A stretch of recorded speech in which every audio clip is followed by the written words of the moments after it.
Bismillah, alhamdulillah, wassalatu wassalamu ala rasulillah Sayyidina Muhammad ibn Abdullah wa ala alihi wa ashabihi wa man walah wa man tabi'ahum bi ihsanin ila yaumiddin.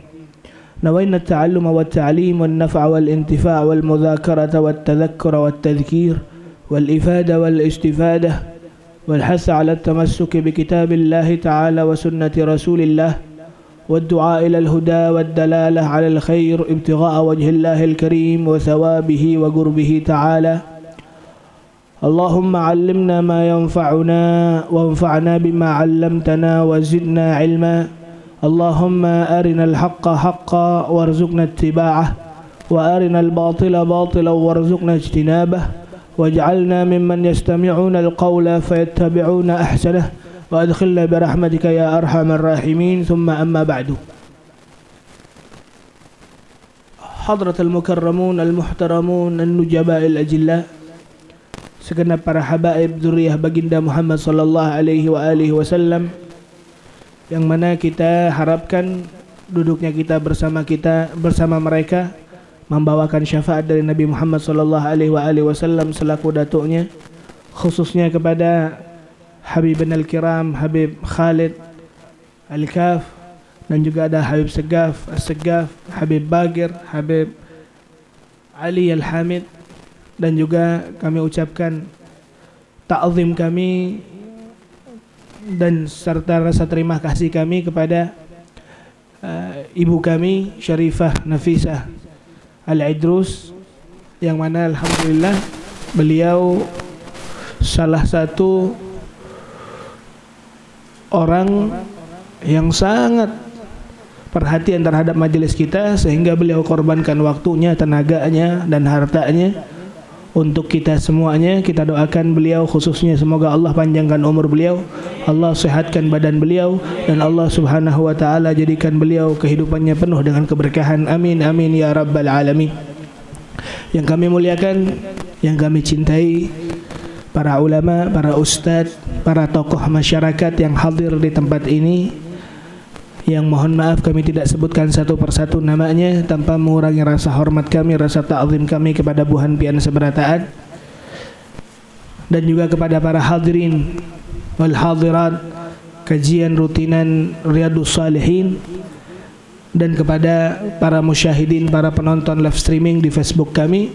Semoga duduknya ini menjadi sebuah kedudukan ataupun majelis yang menambahkan derajat kita kepada Allah, dengan dihapuskan segala dosa kita, dikabulkan segala hajat kita, dipanjangkan umur kita, dan dilancarkan segala urusan kita. Amin amin ya rabbal alamin.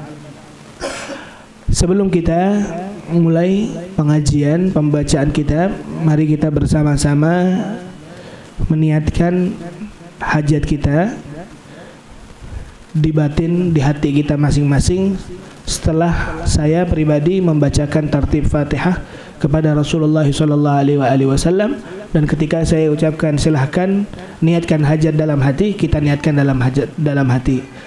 Al-Fatihah ila hadrat Nabi Mustafa sallallahu alaihi wasallam. Allah yu'tihi al-wasilata wal-fadilah wasyarafa wad-darajata al-'aliyata ar-rafi'ah wa ba'athul maqam al-mahmud alladhi wa'adtahu innaka la tukhliful mi'ad ya arhamar rahimin. ثم إلى رسولنا ورتنا الإمام الحبيب بكر بن عبد الله العطاس أن الله يعلي درجاته في الجنة وينفعنا بأسراره وأنواره وبركاته في الدين والدنيا والآخرة وعلانية. Sebutkan niatnya dalam hati masing-masing. Silahkan sebutkan niat.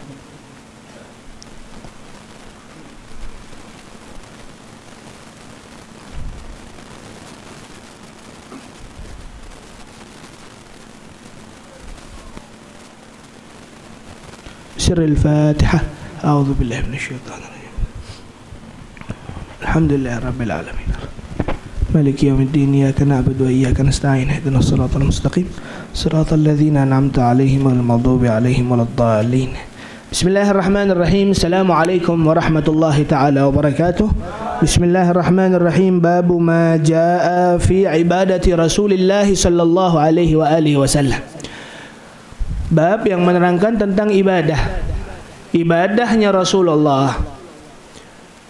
Kita telah kaji sebagian bab, sebagian hadis dari bab ini. Sehingga kita ketika membacakan bab yang menerangkan tentang ibadahnya Rasul, secara otomatis hadis yang akan kita bacakan ini hadis yang sangat panjang, hadis yang sangat banyak. Kenapa yuhal hadirun? Karena subhanallah, setiap letak dan setiap jejak dan langkah dari Nabi Muhammad sallallahu alaihi wasallam semuanya adalah ibadah kepada Allah. Sehingga perkara ini menjadikan bahwasanya tujuan diciptakan manusia dan jin hanyalah untuk beribadah. Maka sebagaimana Nabi Muhammad sallallahu alaihi wasallam Allah jadikan sebagai figur kita, sebagai panutan kita, sebagai hal yang kita umpati, sebagai tolak ukur dari kebaikan, maka lihatlah Nabi Muhammad sallallahu alaihi wasallam tidaklah lepas setiap kegiatan beliau. Bahkan di titik kelalaian semua orang, ketika tidurnya, apa yang diucapkan oleh Rasulullah? Tanamu ainayya wala yanamu qalbi. Di saat seseorang akan lalai ketika tidurnya, maka Nabi tidak lalai. Bahkan Nabi mengatakan apa? Mataku saja yang terlelap tidur, tapi hatiku selalu bersambung, selalu connect kepada Allah Subhanahu wa ta'ala. Hadirin yang dirahmati oleh Allah, ini sebagai pembuka. Sehingga yang berkenaan dengan realita kehidupan ini yang kita bawa di antara badan kita ini, serta kelakuan kita, pekerjaan kita, yang mana ketika kita tolak ukurkan sangatlah jauh untuk dikatakan baik. Maka subhanallah, ada ucapan dari Allah Subhanahu wa ta'ala melewati lisan nabinya. Beliau mengatakan, Rasulullah sallallahu alaihi wasallam mengatakan bahwasanya surga yang kita tunggu-tunggu, yang kita harapkan, yang kita cita-citakan untuk masuk ke dalam nikmatnya surga itu, tidaklah seseorang masuk dengan amalnya, melainkan dengan rahmat Allah Subhanahu wa ta'ala, melainkan dengan kasih sayang Allah Subhanahu wa ta'ala kepada hambanya. Maka hal ini mutabiq, hal ini sangatlah cocok dan sangat pantas ketika dimizankan, ketika ditolak ukurkan dengan pekerjaan kita yang kebanyakan lalai kepada Allah. Sehingga ayyuhal hadirun yang dirahmati oleh Allah, coba kita lihat ketika Allah katakan bahwasanya surga yang kita harapkan bukan datang dari amal ibadah kita, melainkan dari kasih sayang Allah kepada hambanya, maka hendaklah ibadah yang dilakukan kita sehari-harinya karena Allah, untuk Allah. Karena dengan itulah Allah Subhanahu wa ta'ala akan melimpahkan harapannya, rahmatnya, barakahnya, serta kita mendapatkan surga Allah Subhanahu wa ta'ala karena kasih sayangnya. Itu yang dilaksanakan oleh Rasulullah. Itu adalah mindset yang ditanamkan oleh Rasulullah kepada hambanya. Mengapa? Karena jikalau seseorang dengan amal ibadahnya dia mengatakan dirinya pede untuk masuk surga Allah, maka dia akan sombong dengan ibadahnya. Sehingga ini terjadi dengan ucapan Rasulullah mengkisahkan sebuah kejadian, sebuah kisah yang dimana dia seseorang yang hidupnya siang malamnya untuk beribadah, ketika dia masuk di akhiratnya dikatakan oleh Allah, masuklah engkau ke surga Allah dengan rahmatku. Maka orang tersebut akan congkak. Maka orang tersebut congkak dan mengatakan, ya Allah, kenapa aku harus masuk surga dengan rahmatmu sedangkan aku tidak pernah bermaksiat kepadamu? Aku mengamalkan amalan-amalan ibadah yang sangat banyak dan aku merasa pede. Aku ingin masuk surga dengan amal ibadahku. Sehingga enggan untuk mendapatkan rahmat Allah karena sombongnya dirinya dengan melaksanakan amal-amal baik tadi.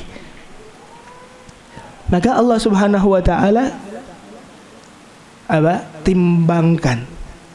Allah ambil satu contoh nikmat yang Allah berikan kepadanya, sebagaimana nikmat yang Allah berikan dengan nikmatnya pandangan, nikmatnya mata, dan diadu beratnya antara amal ibadahnya dengan satu nikmat yang Allah berikan kepadanya.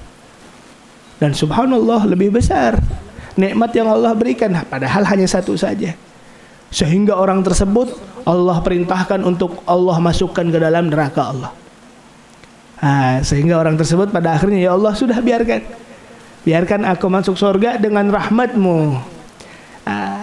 Kisah yang ini, kisah yang telah disampaikan tadi bermakna bahwasanya sangatlah disayangkan seseorang ini ingin menggapai sebuah kebahagiaan, ingin menggapai sebuah keberhasilan di jalan selain dari Allah. Karena pada hakikatnya nikmat yang kita dapatkan datangnya dari Allah. Pandangan kita, pendengaran kita, tangan kita ketika kita memegang, kaki kita yang kita gunakan untuk berjalan, semuanya datangnya dari Allah. Maka subhanallah, pantaskah orang tersebut akan jauh dari Allah? Jawabannya tidak pantas. Afala akuna abdan syakura, kata Rasulullah. Wujud dari kita bersyukur kepada Allah dengan menunaikan ibadah. Wujud kita bersyukur kepada Allah dengan kita sebisa mungkin, semaksimal mungkin untuk selalu berjalan di jalannya Allah dengan melakukan ibadah kepada Allah subhanahu wa ta'ala. Itu pokoknya. Sehingga akan ada pertanyaan yang kedua. Wahai Habib, wahai Ustadz, wahai guru, inggih Beb, itu bisa kita laksanakan ketika iman kita tinggi, ketika kita ini baru datang dari majelis, ketika kita ini baru dapat tausiah, ketika kita ini baru dapat nasihat, sehingga apa? Menggebu-gebu hati kita untuk beribadah kepada Allah. Banyak yang terjadi di antara kita seperti itu. Maka dari itu, nasihat, tausiah, hadir majelis, menyebutkan manaqib, hadir haul, hadir maulid, ini semuanya charger. Ini semuanya apa? Mendapatkan limpahan yang besar dari Allah berupa cahaya-cahaya Allah subhanahu wa ta'ala kepada batin orang tersebut, sehingga tergeraklah orang tersebut untuk mengamalkan amalan yang baik. Maka kadang kita ini sebagai orang ketika jauh tidak bisa mendapatkan nikmat majlis. Contoh ketika saya sendiri ketika di Jawa, 2 minggu kami tidak membuka majelis ini, tidak bisa hadir majelisnya Haji Awai, tidak bisa hadir majelisnya, majelis-majelis yang ada di tempat ini. Apa rasanya? Rasa bersalah, rasa ada yang kurang. Kenapa? Itu charger iman. Itu charger iman, sebagaimana Imamul Haddad katakan seperti itu. Sehingga Habib, permasalahannya bagaimana ketika iman kita itu lemah? Bagaimana ketika kita lalai sehingga kita melaksanakan hal-hal yang buruk? Ya Allah, apa kata Allah? La tayasu min rahmatillah. Janganlah kita ini menjadi seseorang yang putus asa terhadap rahmat yang Allah berikan kepada kita. Sehingga sebisa mungkin, sehingga semaksimal mungkin ketika kita lakukan dosa, ya Allah, kita terjerumus lagi ke perkara dosa yang belum bisa kita tinggalkan, seakan-akan seperti itu, maka cepat-cepat balik kepada Allah. Dengan rahmatnya Allah akan mengampunimu. Dengan rahmatnya Allah akan memberikan jalan kepadamu. Dengan rahmatnya Allah akan memberikan ketenangan untukmu, dengan jalan-jalan yang sesuai dengan apa yang disabdakan oleh Nabi Muhammad kepadamu. Allahumma salli ala Muhammad. Ini makna ibadah. Maka dari itu, yang saya himbau, yang saya harapkan kepada buhan pian seberataan, orang yang kenal dengan majlis, orang yang kenal dengan Nabi, orang yang cinta kepada maulid, untuk jangan tinggalkan perkara-perkara yang baik seperti ini. Hadiri majlis, hadiri pengajian, hadiri perkara-perkara yang bisa mendekatkan dirimu kepada Allah, sehingga pada hakikatnya ini pembersih untukmu. Karena nggak tahu kita apa yang kita lakukan di luar sana. Ketika kita masuk ke majelis-majelis, ketika kita masuk berbuat ibadah, secara hakikatnya itu menjadi sebuah peluntur bagi dosa-dosa yang telah kita lakukan. Allahumma salli ala Muhammad. Maka dari itu lihatlah Nabi Muhammad sallallahu alaihi wasallam, figurnya, sejarah kehidupannya penuh dengan ibadah. Maka dari itu melanjutkan dari hadis yang kita sampaikan, melanjutkan dari pelajaran yang sempat putus 2 minggu, kita bacakan pada malam hari ini. Bismillahirrahmanirrahim.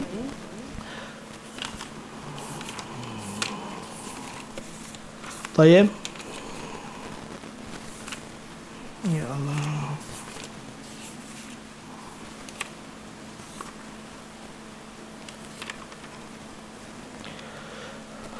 Bismillahirrahmanirrahim. Haddatsana Muhammad bin Bashar qala haddatsana Muhammad bin Ja'far qala haddatsana Syu'bah an Abi Ishaq an al-Aswad ibn Yazid qala. Hadis ke-265. Hadis ke-265. Baik. Beliau mengatakan Aswad ibn Yazid, seseorang sahabat bernama Aswad ibn Yazid. Beliau datang ke salah satu istri Rasulullah, yaitu Siti Aisyah. Jadi orang ini lakian datang kepada istrinya Nabi dan mengatakan apa? Sa'altu Aisyah radhiyallahu taala anha an salati Rasulillah bil lail. Beliau datang dan bertanya kepada istrinya Nabi, wahai ummahnya orang mukmin, ummahatuhum, an-nabiyyu aula bil mu'minina min anfusihim wa azwajuhu ummahatuhum. Ummul Mukminin Siti Aisyah. Beliau mengatakan, wahai istri Rasulullah, wahai Siti Aisyah, apa yang dilakukan oleh Nabi Muhammad ketika malam harinya? Itu pertanyaan. Yang ketika pertanyaan itu terjadi di antara kita, ada orang lakian menakun kepada istri kalian dan mengatakan, apa yang digawi laki kam pada malam hari ini? Nah, apa maksudnya? Pada hakikatnya itu adalah sebuah aib, kejelekan, kada pantas. Kenapa kada pantas? Karena kita penuh dengan kelalaian, karena kita penuh dengan aib, sehingga kadang orang terdekatlah yang sangat mengenali tentang aib yang kita miliki.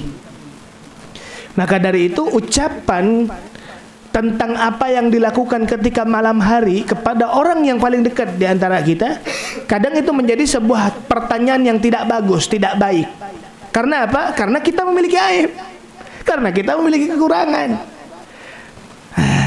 Dan ini tidak ada di kamusnya Nabi Muhammad SAW. Sehingga para sahabat pun tidak menjadi permasalahan bagi mereka untuk menanyakan setiap hal yang berhubungan dengan Nabi. Karena tidak ada aib di Nabi Muhammad, karena semuanya penuh dengan kesempurnaan. Munazzahun an syarikin fi mahasinihi. So, apa fajauharul husni fihi ghaira munqasimi. Dalam khuliqta mubarra'an min kulli aibin. Ya Rasulullah, engkau diciptakan oleh Allah tanpa adanya satupun aib. Berbeda dengan kita, sehingga perbedaannya kita ini adalah seseorang yang berusaha untuk menutupi aib kita. Dan itu datangnya dari mana? Dari Allah. Bahwa Allah lah yang menutupkan aib-aib kita. Maka yang dihimbau dan diharapkan bagi orang mukmin yang telah melakukan sebuah pelanggaran untuk jangan mempromosikan, jangan menceritakan apa yang telah dia kerjakan di dalam maksiatnya. Tidak ada bahasanya. Karena apa? Karena Allah yang menutupi aib kita. Allah yang menutupi aib kita. Jikalau Allah tidak menutupinya sebagaimana Allah lakukan kepada Bani Israel, sungguh tidak akan ada orang yang mulia di antara kita. Kenapa? Kalau seandainya ini orang dianggap mulia, tiba-tiba terlihat fulan melakukan ini, fulan melakukan ini, kira-kira kita masih nggak menghormati dia? Jawabannya kada. Ilfil sudah. Maka dari itu, apa yang telah kita lakukan, hikmahnya kita pendosa. Cuman sebaik-baiknya pendosa orang yang kembali kepada Allah dan jangan ceritakan dosanya. Kadang ada di zaman tren ini orang yang melakukan dosa, bahkan subhanallah, naudzubillah min dzalik, berzina dengan artis fulan. berzina, melakukan hubungan yang terlarang dengan siapa, dipamerkannya kemana-mana, itu dosanya 2 kali lipat. Allah tutup aibnya, dia sendiri yang malah ingin membuka aibnya seorang. Tayyib. Apa yang dikatakan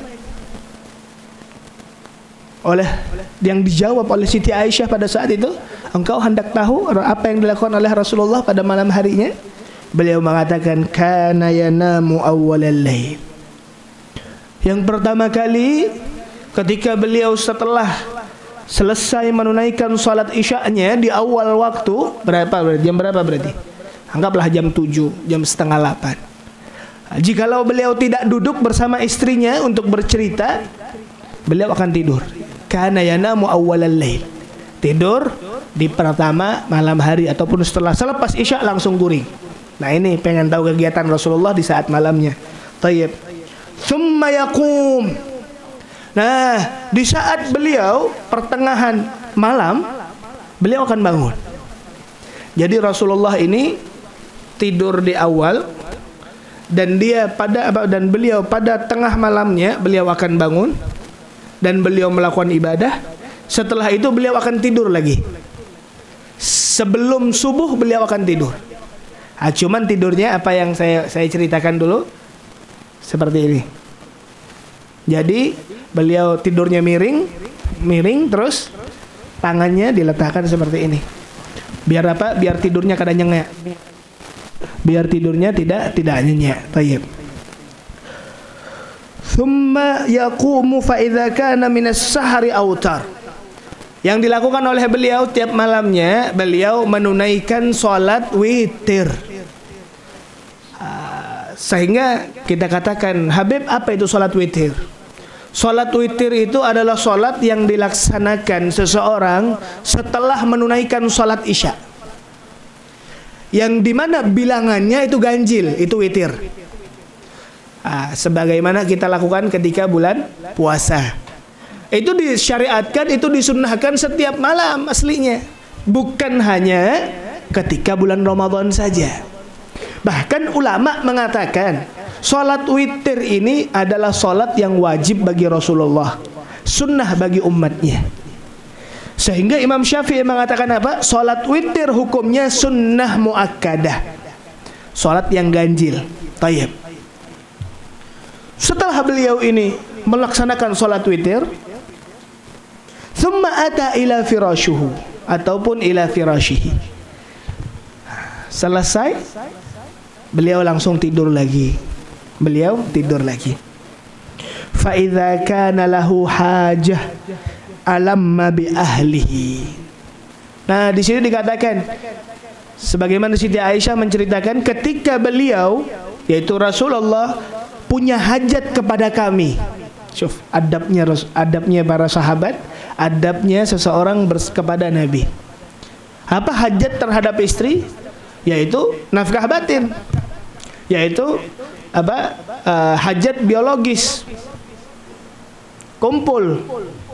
Nah, ketika Rasulullah memiliki hajat, ada hajat kepada kami, kata istri beliau akan mendekati istrinya.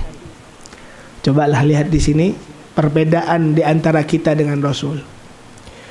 Rasul sallallahu alaihi wasallam ini tetap mengedepankan perkara ibadahnya. Buktinya ketika beliau bangun dari tidurnya, apa yang dilaksanakan beliau pertama kali? Beliau langsung salat witir dulu 11 rakaat, ada yang mengatakan 13 rakaat. Habis itu beliau datangi istrinya jikalau beliau inginkan. Habib, banyak di antara orang musyrik, orang-orang yang benci terhadap agama Islam, bahwa agama Islam ini dalam hadisnya ataupun Al-Qur'annya itu dipenuhi dengan konten-konten ataupun dengan sebuah tulisan-tulisan yang berbau porno. Ataupun Nabi pun adalah seseorang yang syahwani. Bahasanya orang mustasyrik. Apa syahwani ini? Hiperseks. Naudzubillah, summa naudzubillahi min dzalik. Karena apa? Karena satu hal. Karena inyak goblok. Kada tahu terhadap cerita Nabi. Coba kita lihat di sini secara maknanya, bahwa ini berhubungan dengan tadi dengan apa? Dengan kepentingan antara suami dan istri. Tapi ucapan dalam hadis mengatakan apa? Ketika beliau punya hajat. Adakah berbau, maaf, berbau porno? Tidak ada. Maka dari itu hati-hati ketika mengucapkan perkara yang berbau porno disandarkan kepada Rasulullah. Na'udzubillah summa na'udzubillah min dzalik. Ini loh sahabat mengatakan seperti itu. Tapi kadang ada orang-orang di zaman ini yang mengatakan melandaskan dirinya sebagai ulama, memegang mic karena hanya ingin membuat tertawa para hadirin, dia ucapkanlah ucapan-ucapan yang porno disandarkan kepada Nabi Muhammad. Kira-kira punya adab gak ada orang itu? Kira-kira berdosa gak ada orang itu? Berdosa. Goblok kata Sidin. Nah, maka dari itu hati-hati benar kalau sudah berhubungan dengan apa? Dengan kemuliaan Rasulullah sallallahu alaihi wasallam. Sehingga hal tanda kutip yang saya kutip, apa yang diucapkan oleh Nabi, hubbiba ilayya min dunyakum. Apa maksudnya? Telah diberikan cinta. Aslinya Nabi kada cinta, diberikan oleh Allah sebuah perasaan yang berhubungan dengan perkara dunia. Itu hanya dua kata Nabi Muhammad. Yang pertama apa? Al-'itr, at-tib, yaitu parfum. Rasulullah sangat suka parfum. Padahal apa yang kita ceritakan, keringatnya Rasulullah lebih wangi daripada parfum. Sehingga ini menunjukkan bahwasanya perkara cintanya Rasulullah kepada parfum itu adalah perkara yang diberikan oleh Allah. Aslinya Nabi tidak mau. Itu yang pertama, etir. Yang kedua apa? Perempuan, an-nisa. Sehingga kalau seandainya kita pandang ini dengan pandangan logis, pandangan yang bijaksana, ketika kita katakan bahwasanya seorang nabi yang paling afdal nya makhluk, paling mulianya makhluk, paling tingginya makhluk, kira-kira apakah ada satu orang pun di dunia ini yang bisa menyanding kepada Rasulullah? Jawabannya tidak ada. Ndak itu Siti Aisyahnya, Siti Khadijahnya, Siti Maimunahnya dan seterusnya, karena bukan selevel. Sehingga seakan-akan Nabi menurunkan derajatnya dengan ucapan Allah, hubbiba ilayya min dunyakum. Faham jadi bagaimana memahami perhubungan keluarga Nabi Muhammad SAW. Sehingga ketika adanya panderan-panderan yang kada nyaman yang berhubungan dengan Nabi, ketahuilah wajib kita untuk ingkar dalam hati dan kita katakan Nabi bukan orang yang seperti itu. Allahumma shalli ala Muhammad. Minum dulu kopinya.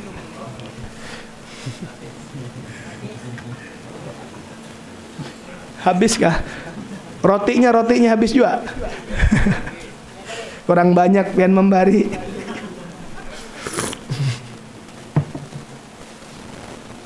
Baik, dilanjut. Fa idza sami'a adzana wathaba. Di sini beliau menceritakan ketika Rasulullah hajah bi ahli, fa idza sami'a adzan wathab. Nah, di sini diceritakan bahwa apa yang saya ceritakan tadi, ketika Rasulullah selesai menunaikan ibadah, beliau akan tidur. Kecuali ketika beliau punya hajat kepada istrinya, beliau qadha hajatnya dan beliau langsung tidur. Nah, dan ketika beliau mendengarkan azan, wathaba. Wathaba ini bahasa bakunya itu loncat. Maksudnya bagaimana Habib? Bukan Rasulullah langsung kaget loncat, tidak. Langsung bangun beliau, langsung mengusapkan apa namanya, wajahnya dengan kedua tangannya seperti ini. Langsung beliau mandi ketika beliau telah qadha hajat, ataupun beliau berwudu ketika beliau tidak qadha hajat, seperti itu. Ini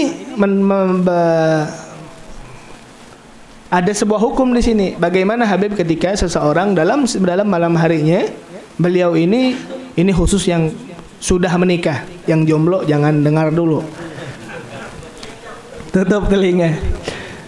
Jadi ketika sudah apa namanya hajat biologisnya tercapai, apa yang dilakukan Habib? Apakah beliau langsung mandi atau tidak? Nah, jawabannya dianjurkan mandi. Kenapa? Karena untuk menghilangkan hadas besarnya. Karena dia adalah seorang yang junub. Nah, jikalau aduh beb koler benar. Sakit sudah punggung nih. Nah, bagaimana? Berwudu. Yaitu bersihkan dan wudu. Nah, seperti itu. Nah, ketika subuh harinya beliau wajib mandi. Karena kalau kada mandi kada sholat. Baik. Allahumma salli ala Muhammad. Baik. Hadis selanjutnya, qala haddatsana Qutaibah ibnu Sa'id an Malik ibn Anas. Ha bermakna, ada yang buka kitab? Ha di sini itu namanya tahawul al-isnad, berpindah sanadnya. Haddatsana Ishaq bin Musa al-Ansari, haddatsana Ma'nun an Malik an Makhram ibn Sulaiman an Quraib an Ibn Abbas annahu akhbarahu annahu bata 'inda Maimunah wa hiya khalatuh. Nah, ini kisah yang dikisahkan oleh Sayyidina Abdullah bin Abbas. Abdullah bin Abbas, beliau ini pernah nginap di rumah Nabi yang pada saat itu bersama istrinya Maimunah. Wah Habib, kok ada orang nginap di rumah Nabi, sedangkan di dalam rumah itu ada bininya. Di sini Maimunah ini adalah antinya, marinanya, bibinya Sayyidina Abdullah bin Abbas. Maimunah adalah bibi dari Sayyidina Abdullah bin Abbas. Maka tidak jadi masalah seseorang tidur di rumah mahramnya, di rumah keluarganya. Seandainya kita berjalan hendak ke rumah bibi, terus tidur bersamanya ataupun tidur di dalam rumahnya, tidak jadi masalah. Tayyib. Maimunah ini nama aslinya Burrah. Maimunah ini istri Nabi.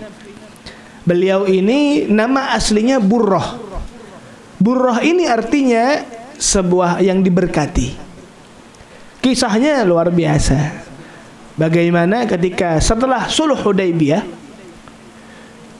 Rasulullah didatangi oleh Burrah ini, oleh Maimunah ini, dengan menggunakan onta ataupun kendaraannya, dan beliau mengatakan, "Ya Rasulullah, ad-dabatu wa ma fiha lillah wa li rasulih." Ya Rasulullah, kendaraan ini dan juga yang di atas kendaraan ini untuk wahai Nabi. Jadi subhanallah, wahabat nafsaha.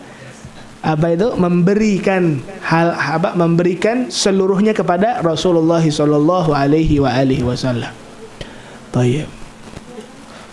Mon itu terjadi pang kiapa tiba-tiba ada bebinian bepander, "Ini aku untukmu." Tumbur lawan bini tuhanya. Allahumma shalli ala Muhammad. Ini untuk Rasulullah, karena apa? An-Nabi wa aula bil mu'minina min anfusihim. Bahwa Nabi ini lebih afdal, lebih harus dimuliakan, lebih harus didahulukan daripada seluruh orang mukminin. Allahumma shalli ala Muhammad. Jadi ceritanya, Sayyidina Abdullah bin Abbas ini guring di wadah Rasulullah. Fattaja'tu fi ardil wisadah. Nah, Sidin ini, Sayyidina Abdullah bin Abbas ini tidur bersama Nabi dengan menggunakan satu bantal saja. Coba bayangkan. Kata Sayyidina Abdullah bin Abbas, aku tidur pas di tengah bantal. Bantal 4 yang persegi 4 itu, Sayyidina Abdullah bin Abbas tidur di tengahnya. Tayyib. Wattaja'a Rasulullah fi tuliha, dan Rasulullah tidur di pinggirnya. Jadi guring bersama Rasulullah di satu bantal. Bayangkan, ya Allah, dekatnya sahabat kepada Nabi. Coba jikalau itu terjadi di kehidupan kita. Ya Allah, dari saking dekatnya dan dari saking tidak ada pembeda dan tidak ada batasan antara Nabi dengan sahabatnya.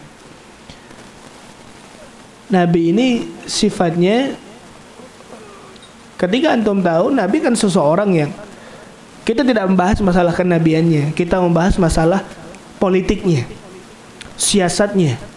Bahwa kalau seandainya kita katakan Nabi pemimpin, Nabi di atasnya presiden, karena beliau memimpin sekian banyak dari petakan tanah yang ada pada saat itu. Seluruh negara di daerah Jazirah Arabia di bawah kekuasaan Nabi. Tapi dari saking tawadhu'nya Nabi, tidak membatasi dirinya kepada siapapun, apalagi kepada keluarganya. Sayyidina Abdullah bin Abbas, sepupunya Rasulullah, tidur di satu bantal. Ya Allah, mudahan kita bisa juga mimpi Rasulullah, bertemu Nabi Muhammad sallallahu alaihi wasallam dan diakui sebagai umatnya. Amin ya rabbal alamin. Tayyib. Hatta idzan tasafa al-lailu aw qablahu biqalilin aw ba'da qalil aw ba'dahu biqalil. Nah, ketika malam hari Rasulullah ini di tengah malam terbangun. Kata Sayyidina Abdullah bin Abbas, fastayqadha Rasulullah faja'ala yamsahu an-nauma an wajhihi. Nah, beliau ini ketika bangun tidur, pertama kali yang dilakukan oleh beliau yaitu mengusap wajahnya. Nah, usapan wajah ini berarti kan ketika kita ngantuk terus usap wajah kita, seakan-akan ada pemberi rasa semangat lah, ataupun kadang ngantuk sedikit seperti itu. Itu yang pertama kali dilakukan oleh Nabi. Yang kedua apa? Beliau langsung membaca surat Khatimah Ali Imran, 10 ayat di akhir surat Ali Imran. Apa itu? Inna fi ikhtilafil laili wan nahar la ayatin li ulil albab. Ya, seperti itu sampai akhir dari surat Ali Imran. Ini maknanya apa, Habib? Disunnahkan bagi setiap orang ketika dia bangun tidur, yang pertama kali diucapkan, yang pertama kali dibaca adalah Al-Quran. Habib ulun kada hafal surat Ali Imran, ya sudah baca Yasin. Yasin. Baca Qul huwallahu ahad. Baca, yang penting baca Al-Quran. Sebagaimana jadi jadi sebelum tidur apa? Sunnahnya seperti apa sebelum tidur? Baca Fatihah, baca ayat kursi, baca Qul huwallahu ahad, baca Muawwidhatain, terus ditiupkan ke tangan dan diusapkan ke seluruh badannya. Itu untuk apa? Untuk lil wiqayah, untuk tahsin, untuk penjagaan dari setiap apapun yang ada yang memudaratkannya. Bangun tidurnya Habib baca Al-Quran lagi. Ya Allah Habib ulun hafal Bib. Hafal apa Bian? Hafal Alhaakumut Takatsur. Baca Alhaakumut Takatsur. Ulun hafalnya kulhu Bib. Baca Qul huwallahu ahad. Kada Qul huwallahu ahad, kulhu. Kada boleh juga kayak gitu. Allahumma shalli ala Muhammad. Maka adatnya di Tarim, subhanallah, adat di Tarim ini setiap selesai azan, seluruh majelis, seluruh masjid yang ada di Tarim akan mengumandangkan dengan satu nada, yaitu bacaan 10 ayat di akhir surat Ali Imran. Pengen dengar? Pengen dengar? Allahumma shalli ala Muhammad. Tayyib.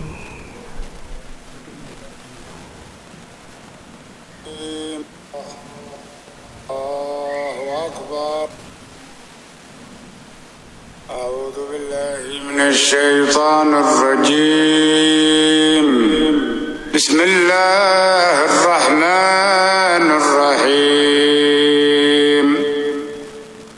إن في خلق السماوات والأرض واختلاف الليل والنهار لآيات لأولي الألباب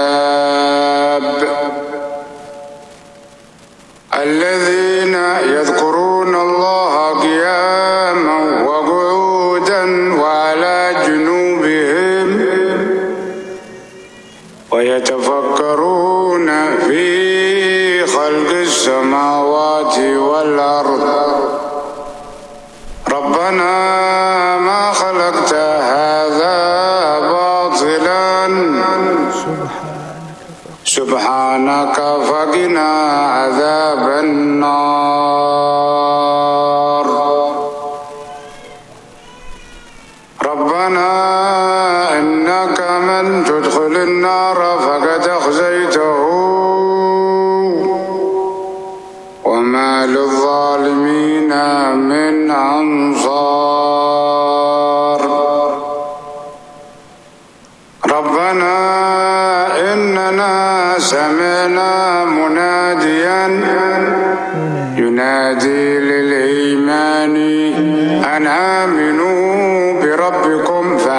منا ربنا فاغفر لنا ذنوبنا وكفر عنا سيئاتنا وتوفنا مع الأبرار.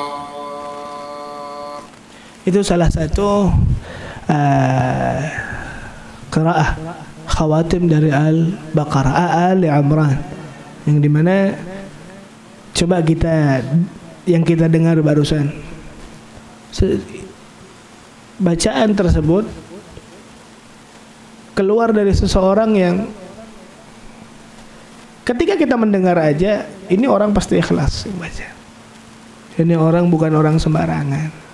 Dan beliau adalah Abu Alwi bin Syihab, seorang wali besar di Tarim. Beliau ini setiap subuhnya beliau datang ke masjid, beliau bacakan itu. Karena berasal dari apa? Dari bacaan Nabi. Ini hadis. Ketika bangun tidur yang dibaca adalah 10 ayat dari surat Ali Imran. Ini artinya apa? Artinya ayat-ayat yang berhubungan dengan segi penciptaan Allah. Bahwasanya Allah menciptakan langit beserta isinya. Allah menciptakan bumi beserta isinya. Allah menciptakan langit, bumi, tumbuhan dan segala makhluk itu. Semua yang diciptakan oleh Allah Subhanahu wa taala bukanlah perkara yang sia-sia, melainkan ada maknanya. Rabbana ma khalaqta hadza batilan. Ya Allah, Engkau ciptakan seluruh alam ini bukanlah hal yang sia-sia, bukan hal yang batil. Melainkan apa? Ketika kita baca ayat lainnya, wa in min syai'in illa yusabbihu bihamdihi walakin la tafqahuna tasbihahu. Setiap sesuatu itu bertasbih kepada Allah. Setiap hal itu bertasbih, mengucapkan subhanallah kepada Sang Maha Kuasa, yaitu Allah Subhanahu wa taala. Walakin la tafqahuna tasbihahum.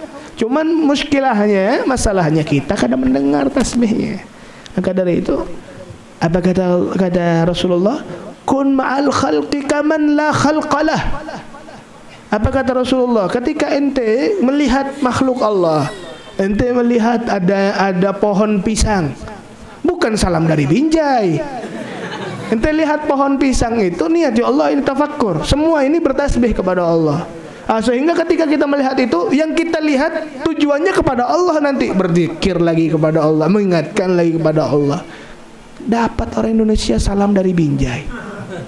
Nah, salam dari Binjai itu ada tiang listrik tuh nah.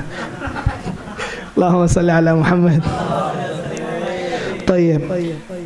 Thumma yusalli, dan beliau ketika setelah membaca itu beliau berwudu, dan ketika beliau berwudu beliau salat.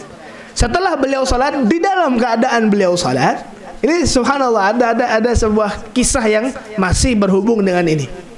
Ketika beliau duduk, entah itu duduk di antara dua sujud, beliau letakkan tangan beliau ke telinganya Sayyidina Abdullah bin Abbas, dan beliau gerakan sedikit. Nah, ini berarti apa? Gerakan sedikit tidak membatalkan salat. Niatnya Rasulullah apa? Untuk membangunkan Sayyidina Abdullah bin Abbas untuk ikut salat juga. Subhanallah. Itu loh, dari saking kaitan dekatnya, dan juga jar Habib salat kada apa-apa, menggerakkan orang. Tiba-tiba dihantam tepak kayak gini, batal salat kita. Pelan-pelan, sedikit saja. Kalau bisa jangan. Kalau bisa tidak, karena kita tidak tahu caranya. Jar Habib kawak salat. Apa kawak salat membanguni orang? Nah, pian salatnya di kamar, orangnya di sana. Berjalan dahulu membanguni, kada boleh kayak gitu, batal salatnya. Allahumma shalli ala Muhammad. Nah, ini. Fa shalla rak'atain. Beliau salat 2 rakaat. Thumma rak'atain. Beliau 2 rakaat lagi. Thumma rak'atain, thumma rak'atain, thumma rak'atain, thumma rak'atain. Salatnya beliau salat 2 rakaat dulu. Assalamualaikum, assalamualaikum. Beliau salat 2 rakaat lagi. Assalamualaikum, assalamualaikum. 2 rakaat lagi, 2 rakaat lagi, sampai ke 13 rakaat. Ada yang mengatakan ke 11 rakaat. Ini adalah menandakan salat witir yang dilakukan oleh Nabi sebanyak 11 rakaat ataupun 13 rakaat. Salat witir hanya pada malam hari. Ingat, salat witir dilakukan hanya malam hari. Jadi kada bisa kita hendak salat ganjil di siang hari, kada boleh. Karena kalau di siang hari itu harus hitungannya genap. Kalau di malam hari itu dianjurkan ganjil. Jadi seperti itu di dalam bagaimana caranya kita menunaikan ibadah sholat sunnah 11 rakaat, Bib. Kita bang ada harapan. Allahumma salli ala Muhammad. Tayyib.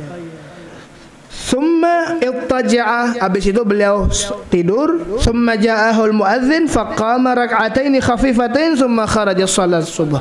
Ketika beliau tidur lagi, bangun tidur azan, beliau salat 2 rakaat, yaitu salat rak'atul fajri, salat sunnah sebelum salat subuh.